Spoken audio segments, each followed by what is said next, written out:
Hello friends, I am Yogita. Welcome back to your YouTube channel economics आसान है। Guys, आज हम चैप्टर 10 मेन मार्केट फॉर्म्स को continue करने वाले हैं और आज हम जानेंगे कि क्या बेसिस हैं जिसके बेसिस पर मैं क्लासिफाई करूंगी मार्केट स्ट्रक्चर को, कि क्या फैक्टर हैं जिसके बेसिस पर हम डिटरमाइन करेंगे मार्केट स्ट्रक्चर को। अब तुम्हारे दिमाग में एक क्वेश्चन आ रहा होगा कि मार्केट स्ट्रक्चर बेसिकली होता क्या है। मार्केट स्ट्रक्चर क्या होता है guys? Number and types of firm operating in the industry. Number of types of firm operating in the industry, कि एक इंडस्ट्री में कितनी नंबर एंड कितनी टाइप्स ऑफ फर्म ऑपरेट कर रही हैं, वो हमें क्या बताता है? मार्केट स्ट्रक्चर बताता है। अब हम बात करें कि भाई इंडस्ट्री क्या होता है और फर्म क्या होता है। इंडस्ट्री क्या होती है गाइज? इंडस्ट्री अपने अंदर जो भी सेम काइंड ऑफ मैन्युफैक्चर करने वाली फर्म है उसको इंक्लूड कर लेती है। फॉर एग्जाम्पल, ऑटोमोबाइल इंडस्ट्री की अगर हम बात करूँ तो ऑटोमोबाइल इंडस्ट्री के अंदर वो सारी फर्म इंक्लूड होती है जो कि क्या करती है? ऑटोमोबाइल मैन्युफैक्चर करती है। For example, textile industry, textile industry में वो सारी फर्म आ जाएंगी जो क्या करती हैं? टेक्सटाइल मैन्युफैक्चर करती है। तो इंडस्ट्री क्या होती है? एक तरीके से कहें तो ब्रॉडर टर्म है और वो क्या करती है? जितनी भी firm same kind of things को मैन्युफैक्चर करती है वो अपने अंदर इंक्लूड कर लेती है। एग्जाम्पल के लिए हमने देखा textile industry, automobile industry, food services industry, mining industry etcetera. ठीक है, तो ये क्या था? Market structure. मार्केट स्ट्रक्चर हमें क्या बताता है कि कितनी नंबर और कितनी टाइप्स ऑफ फर्म ऑपरेट कर रही है एक इंडस्ट्री में। अब क्या बेसिस है जिसके बेसिस पर मैं क्या करूंगी? डिटरमाइन करूंगी मार्केट स्ट्रक्चर को। तो फर्स्ट हमारा बेस आता है numbers of buyers and seller.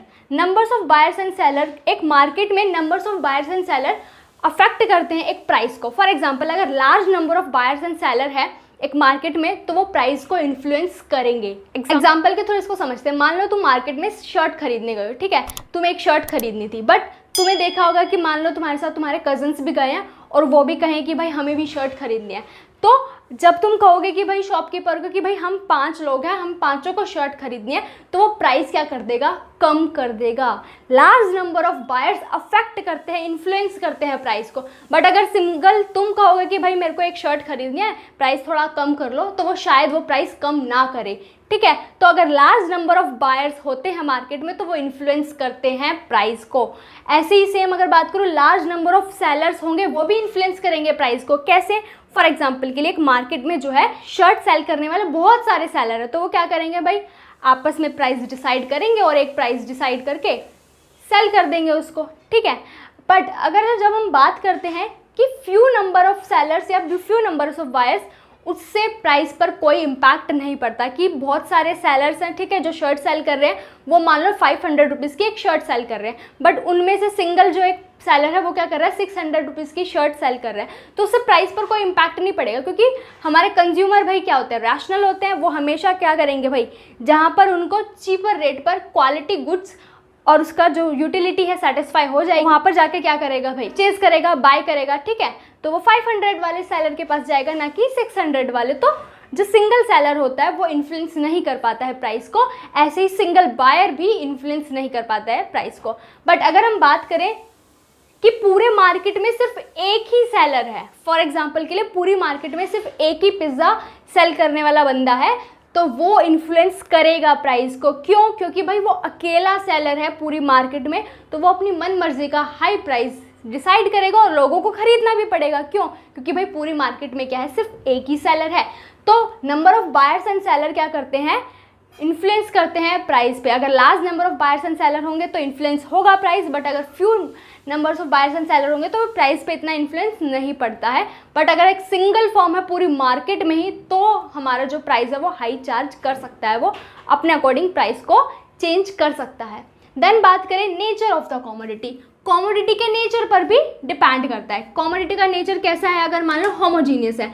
Homogeneous का मतलब क्या है? कि बिल्कुल सेम काइंड ऑफ प्रोडक्ट्स हैं, सेम काइंड ऑफ प्रोडक्ट्स हैं, मतलब आइडेंटिकल प्रोडक्ट्स हैं। फॉर एग्जाम्पल के लिए पूरी मार्केट में जो भी पेन सेल कर रहा है, ठीक है, उन पेन का जो है जो ब्रांड है वो भी सेम है, ठीक है, उनका जो कलर है वो भी सेम है। तो यहाँ पर क्या होता है? जब होमोजीनियस प्रोडक्ट्स होते हैं तो उनका प्राइस जो है वो यूनिफॉर्म होता है, सेम प्राइस होता है।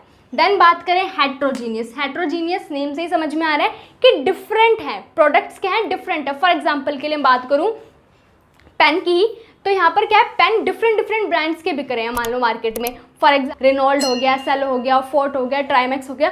तो अब यहाँ पर क्या होगा, अलग अलग ब्रांड है, उनका अलग अलग डिज़ाइन भी है, ठीक है। तो यहाँ पर क्या होगा, डिफ्रेंशिएटेड जब प्रोडक्ट्स होंगे, मतलब हेट्रोजीनियस प्रोडक्ट होंगे, तो प्राइस भी डिफरेंट ही होगा।